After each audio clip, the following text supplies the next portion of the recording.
Today we're talking about reverse mortgages. We're going through the pros and the cons of reverse mortgages. And I want to tell you, there is such a loophole on a reverse mortgage that you have an opportunity to really make a lot of money if you do it correctly. Stick with me. I'm going to show you through these 10 positives and negatives to reverse mortgages how to win.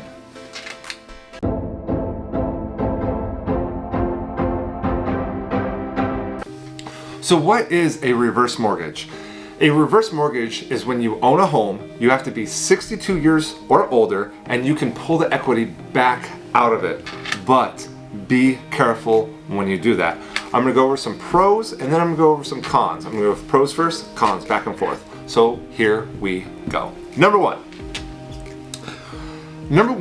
it provides additional income.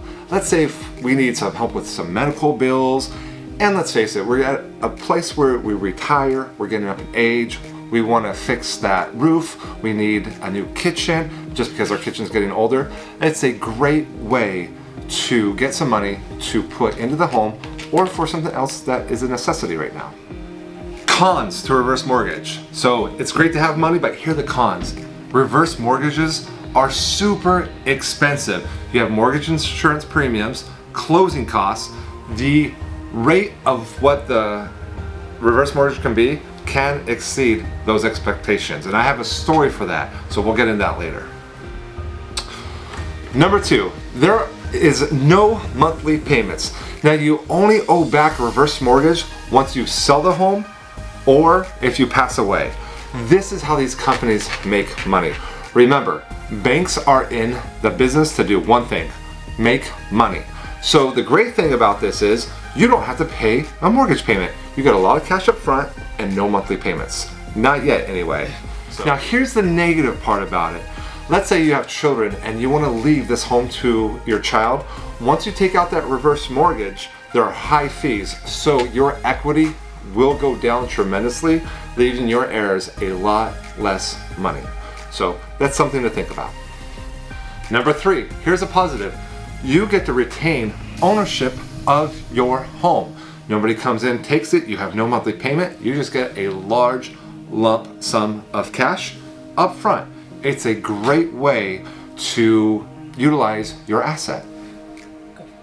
So number three, negative. It is so expensive. There are interest payments that you will accrue if you're not paying anything for years. Can you imagine getting a credit card 13 years ago and all of a sudden the credit card company calls you and says, hey, it's due, buddy, right now. Unless you pass away or sell your home, that can be very expensive.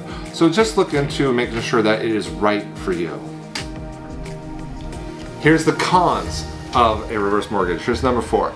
The con of a reverse mortgage is that it could affect eligibility because you're taking income. This might affect Medicaid. This might affect you in some way that, let's say that you are having a pension, if your Social Security benefits come in, that will show you as income. So be very careful when you take out a reverse mortgage that it does not affect your other income or your opportunity to have medical help. So I really want you to pay attention to that. So number five, the loophole. This is what not a lot of people talk about reverse mortgages. So once you take out a reverse mortgage, let's say that the market goes down and your home was $400,000 and now it's worth $200,000, but now the loan's $400,000. Guess what? The bank eats it.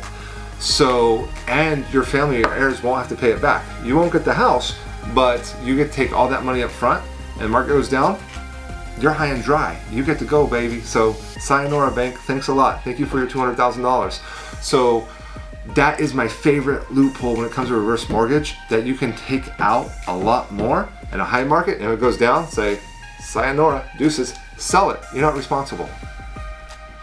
And last, number five, the negative. One thing is, when you do a reverse mortgage, make sure you maintain your property. You still have to pay your taxes. You still have to make sure that everything is paid for. If you don't, you still can result into a foreclosure. Just because a bank will give you a reverse mortgage and a loan doesn't mean that they are responsible for paying your taxes. That will be on the responsibility of the homeowner to keep taxes current. A lot of people like to put their taxes and escrow all in one sub-account. So once that loan is paid off, you are still responsible. So many times I've seen so many people, oh, the bank paid it off. No, you have taxes.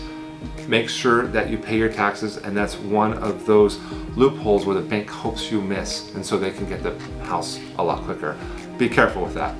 So in my next video, we're going to talk about one of the stories that I just went through with a reverse mortgage, and it is one that really hurt my heart, and then I came in late and I felt like the bank took advantage of the elderly, and this is what hurts so many seniors when it comes to reverse mortgage.